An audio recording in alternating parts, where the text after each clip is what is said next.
کتے زور زور سے بھونک رہے تھے۔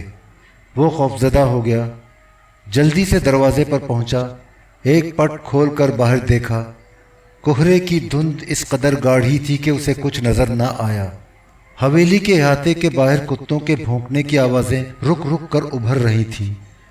رحیم داد نے دروازہ بند کیا اور نڈھال ہو کر بستر پر دراز ہو گیا۔ وہ خود کو تھکا ہوا محسوس کر رہا تھا، ہانپنے کے انداز میں گہری گہری سانسیں بھر رہا تھا۔ کتے اب حویلی سے کہیں دور بھونک رہے تھے، ان کی آوازیں رفتہ رفتہ رات کی خاموشی میں ڈوب کر ختم ہو گئیں، مگر رحیم داد دیر تک جاگتا رہا، مراد خان کی بہن حمیدہ کے بارے میں سوچتا رہا۔ مراد خان شاہانی سحپہر کو شکار سے واپس آ گیا۔ وہ کئی خرگوش اور بہت سی مرغابیاں مار کر لایا تھا۔ واپسی پر وہ سیدھا رحیم داد کے پاس پہنچا، اس کا حال معلوم کیا۔ رحیم داد کی طبیعت اب ٹھیک تھی، بخار اتر چکا تھا، سر میں درد بھی نہیں تھا۔ سردار شاہانی اس کے پاس زیادہ دیر نہیں ٹھہرا، کچھ دیر شکار کے بارے میں باتیں کرتا رہا، پھر اٹھ کر کھڑا ہو گیا۔ وہ بہت تھکا ہوا نظر آ رہا تھا۔ شام کو سردار مراد خان نے رحیم داد کو اس کمرے میں بلوایا جسے دربار ہال کہا جاتا تھا۔ ہال میں روشنی زیادہ تھی اور فرش پر قالین بچھا تھا۔ مراد خان اونچی کرسی پر بیٹھا تھا، کرسی پر زربفت کا غلاف چڑھا تھا۔ غلاف کا رنگ اڑ کر پھیکا پڑ گیا تھا، مگر اس کے سنہری گل بوٹے تیز روشنی میں جھلملا رہے تھے۔ دو نوکر مستعدی سے کرسی کے پیچھے کھڑے تھے۔ سردار مراد خان نے اس شام دربار لگایا تھا۔ وہ 12 کلیوں والا ریشمی پیرہن پہنے ہوئے تھا۔ اس میں سامنے کے رخ پر دوہرے تسمے لگے تھے جنہیں تیاں کہا جاتا تھا۔ پیرہن کے 3 تسمے چاندی کے تھے، گریبان اور گلے پر کلابتوں لگا تھا، تکمہ بھی کلابتوں کا تھا۔ سر پر بڑی سی ریشمی پگڑی تھی، کمر پر سنہرا پٹکا تھا۔ یہ وہ خلعت تھی جو اس کے باپ سردار نجیب خان شاہانی کو انگریزوں کی خدمات کے صلے میں لاٹ گورنر کی جانب سے عطا کی گئی تھی۔ نوانی اور ڈھانڈلا سرداروں کو بھی ان کی وفاداری اور خدمات کے صلے میں ایسی ہی خلعتیں دی گئی تھیں۔ یہ خلعتیں جب علاقے کے خیرخواہ اور جانثار بلوچ سرداروں کو پیش کی گئی تھیں تو انگریز ڈپٹی کمشنر نے باقاعدہ دربار لگایا تھا، وفادار سرداروں کی اعلیٰ خدمات کو سراہا تھا، ان کی کارگزاری کی تعریف اور توصیف کی تھی۔ ہر خلعت کے ساتھ ایک قیمتی پیش قبض بھی دیا گیا تھا، اس کا دستہ سونے اور چاندی سے مرصع تھا۔ انگریز افسروں کی تقلید میں بلوچ سردار بھی دربار لگاتے تھے، خاص طور پر ہر فصل کی کٹائی کے بعد جب وہ اپنے مزاروں سے طرح طرح کے ٹیکس اور نذرانے وصول کرتے۔ انہوں نے اپنی شاندار حویلیوں میں دربار لگانے کے لیے باقاعدہ ہال تعمیر کرائے تھے، یہ دربار ہال کہلاتے تھے۔ مراد خان کا باپ سردار نجیب خان بھی اسی ہال میں دربار لگاتا تھا۔ اس موقع پر وہ لاٹ گورنر کی عطا کی ہوئی خلعت پہنتا تھا، پٹکے کے ساتھ پیش قبض لگاتا تھا، اس کرسی پر بیٹھتا تھا جس پر اس وقت مراد خان شاہانی نہایت آن بان اور کروفر سے بیٹھا تھا۔ وہ بھی سنہرے پٹکے کے ساتھ مرصع دستے کا پیش قبض لگائے ہوئے تھا۔ اس کی مونچھیں موم لگا کر حویلی کے نائی نے بڑی مہارت سے چڑھائی تھیں، نوکیلی اور سخت بنائی تھیں۔ سردار مراد خان شاہانی کے کندھوں پر کشمیری شال پڑی تھی، وہ بہت وجیح اور پروقار نظر آ رہا تھا، چہرے سے رعب اور دبدبا ٹپک رہا تھا۔ دربار ہال کے باہر گاؤں کے مزارے ٹھنڈے فرش پر جگہ جگہ ٹولیوں میں بٹے ہوئے بیٹھے تھے۔ وہ سرگوشیوں میں آہستہ آہستہ بول رہے تھے، ان میں اکثریت بوڑھوں کی تھی۔ وہ خریف کی فصل کی کٹائی کے بعد اپنے بیٹوں، بیٹیوں، بھائیوں اور بہنوں کی شادی کرنا چاہتے تھے، مگر شادی سے پہلے سردار کی اجازت حاصل کرنا ضروری تھا۔ اس کی اجازت کے بغیر کوئی شادی بیاہ نہیں ہو سکتا تھا۔ شادی کی اجازت کے لیے انہیں سردار کو نذرانہ پیش کرنا پڑتا جسے ڈالی کہا جاتا ہے۔ یہ پرنا ٹیکس تھا۔ اس ٹیکس کی شرح فی مربع ایکڑ زیر کاشت رقبے پر 30 روپے مقرر تھی۔ دوسرے ٹیکسوں کے برعکس پرنا ٹیکس کی وصولی غلے کے بجائے نقدی کی صورت میں کی جاتی ہے۔ البتہ کاردار فصل کی کیفیت کے مطابق ٹیکس یا ڈالی کی مقررہ رقم میں کمی بیشی کی سفارش کر سکتا ہے۔ ایسی سفارش سردار عام طور پر منظور کر لیتا ہے۔ علاقے کا ہر جاگیردار اور بڑا زمیندار پرنا ٹیکس وصول کرنا اپنا حق سمجھتا ہے۔ کریم بخش رادانی ایک کرسی پر سردار مراد خان شاہانی کے بائیں طرف بیٹھا تھا۔ اس کے سامنے چھوٹی سی میز تھی، میز پر رجسٹر رکھا تھا۔ پہلے ایک بوڑھا ہال میں داخل ہوا، اس کے ساتھ اس کی بیوی بھی تھی۔ دونوں کے درمیان ان کی نوجوان بیٹی تھی، وہ دوپٹے سے اپنا چہرہ ناک تک چھپائے ہوئی تھی۔ تینوں سہمے ہوئے آگے بڑھے، انہوں نے پیشانی تک ہاتھ اٹھا کر سردار کو سلام کیا۔ بیٹی چند قدم آگے بڑھنے کے بعد سر جھکا کر کھڑی ہو گئی۔ بوڑھا باپ بھی اس کے ساتھ ہی رک گیا، البتہ ماں آگے بڑھتی گئی۔ اس نے سردار مراد خان شاہانی کی درازی عمر اور ترقی درجات کے لیے گڑ گڑا کر روایتی دعائیہ جملے کہے، جھک کر اس کے پیروں کو ہاتھ لگایا اور الٹے قدموں واپس بیٹی کے پاس جا کر کھڑی ہو گئی۔ اس کے واپس آنے کے بعد لڑکی کا باپ آگے بڑھا، اس نے بھی سردار کے قدم چھوئے، بیوی کی طرح اونچی آواز سے دعائیں دیں، سائیں سدا جیوے، سکھی صحت ہووے، رب راضی ہووے۔ بوڑھے نے جیب سے نوٹ نکالے اور دونوں ہاتھوں پر رکھ کر سردار مراد خان شاہانی کو ڈالی پیش کی۔ سردار نے نوٹوں پر آہستہ سے ہاتھ رکھ کر ہٹا لیا۔ بوڑھے نے ٹیکس کی رقم کریم بخش رادھانی کو دے دی۔ اس نے رقم لے کر رجسٹر میں اندراج کر لیا۔ بوڑھا ہاتھ باندھ کر بیوی اور بیٹی کے ساتھ سردار کے روبرو نظریں جھکائے کھڑا رہا۔ سردار مراد خان شاہانی نے مسکرا کر کہا، راضی بازی ہو، دھی کا پرنجن کر، بختاور ہووے۔ یہ سردار کی جانب سے شادی کی اجازت تھی۔ بوڑھے نے خوش ہو کر دونوں ہاتھ اٹھائے اور بلند آواز سے بولا، رب راکھا، اللہ بیلی۔ وہ پیچھے ہٹا اور بیوی اور بیٹی کے ساتھ ہال سے چلا گیا۔ دوسرا آیا، وہ ادھیڑ تھا، بیٹے کے بیاہ کا طلبگار تھا۔ وہ بھی بیوی اور نوجوان بیٹے کو حسب دستور ساتھ لایا تھا۔ اس نے پرنا ٹیکس ادا کیا، اجازت حاصل کی اور سردار کی جان و مال کو دعائیں دیتا رخصت ہو گیا۔ اسی طرح دوسرے بھی بیٹی یا بیٹے کو، اور اگر بیوی حیات ہوتی تو اسے بھی ساتھ لاتے۔ سردار شاہانی کی اجازت حاصل کرتے اور خوش و خرم دعائیں دیتے ہوئے رخصت ہوتے۔ 4 ایسی عورتیں بھی بیٹی یا بیٹے کے ہمراہ سردار کے روبرو حاضر ہوئیں جن کے شوہر انتقال کر گئے تھے یا بیمار اور معذور تھے یا طلاق دے کر چھوڑ چکے تھے۔ ایسے نوجوان بھی آئے جن کے ماں باپ مر چکے تھے اور وہی اپنے کنبے کے کفیل تھے۔ وہ بہن یا بھائی کے بیاہ کی اجازت لینے سردار کے دربار میں حاضر ہوئے، پرنا ٹیکس نذرانے کی صورت میں پیش کیا اور مسکراتے چہروں کے ساتھ دعائیں دیتے واپس گئے۔ رحیم داد خاموش بیٹھا سردار مراد خان کا تنتنا اور جاگیردارانہ جاہو جلال دیکھتا رہا۔